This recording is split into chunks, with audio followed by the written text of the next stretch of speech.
एक बहुत ही पहुँचे हुए अति वृद्ध साधु थे। वे एक जगह नहीं रुकते थे, जहाँ मन लगा वहीं धुनी भी लगा ली। वे घूमते घूमते एक नगर में पहुँचे। एक छायादार पेड़ के नीचे उन्होंने अपनी धुनी जमा ली।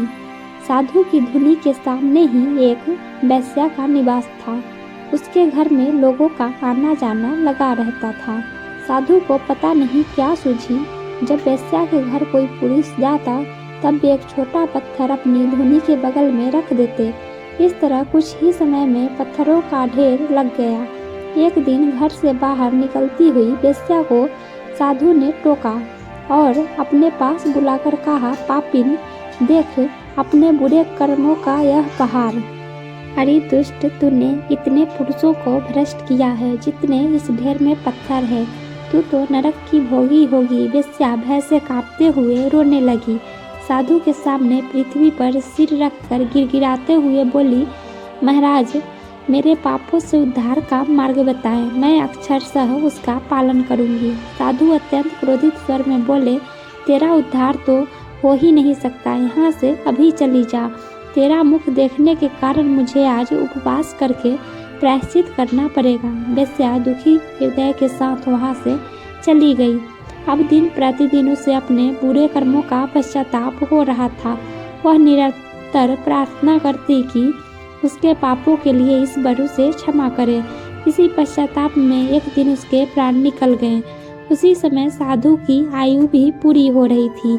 उन्होंने देखा कि हाथ में पास लिए हुए यमदूत उसके पास आ खड़े हुए। साधु ने डांटकर पूछा, कौन हो तुम सब यहाँ क्यों आए हो? यमदूतों ने कहा, हम तो धर्मराज के दूत हैं, आपको लेने आए हैं। आपका प्रस्थान का समय हो गया है। साधु ने पूछा, तुम मुझे कहाँ लेकर जा रहे हो? यमदूतों ने कहा कि वे साधु को नरक ले जाने के लिए आए हैं, वहाँ उनके कर्मों का हिसाब किताब होगा। साधु ने दूतों से कहा, तुमसे शायद बड़ी भूल हुई है। मैं तो बचपन से ही ईश्वर भक्ति में लीन हूँ तथा मुझ द्वारा गलती से भी कोई बुरा कर्म नहीं हुआ है। विचार करो, हो सकता है पड़ोस में रहने वाली वेश्या को लेने तुम भेजे गए हो। दूत बोले, हमसे कोई भूल नहीं हुई है, वह वेश्या तो पहले ही वैकुंठ पहुँच चुकी है। आपने बहुत तपस्या की है, परंतु वेश्या के पापों की गिनती करते हुए आप निरंतर पाप चिंतन ही तो किया करते थे और इस मृत्यु काल में भी आप पाप चिंतन ही तो कर रहे हैं। अतः आपको अब नरक की तरफ ही प्रस्थान करना है। आपके पाप पुण्यों का निर्धारण यमराज करेंगे। साधु के बस की बात अब नहीं थी। उन्हें यमदूत अपने पास में बांध कर ले गए।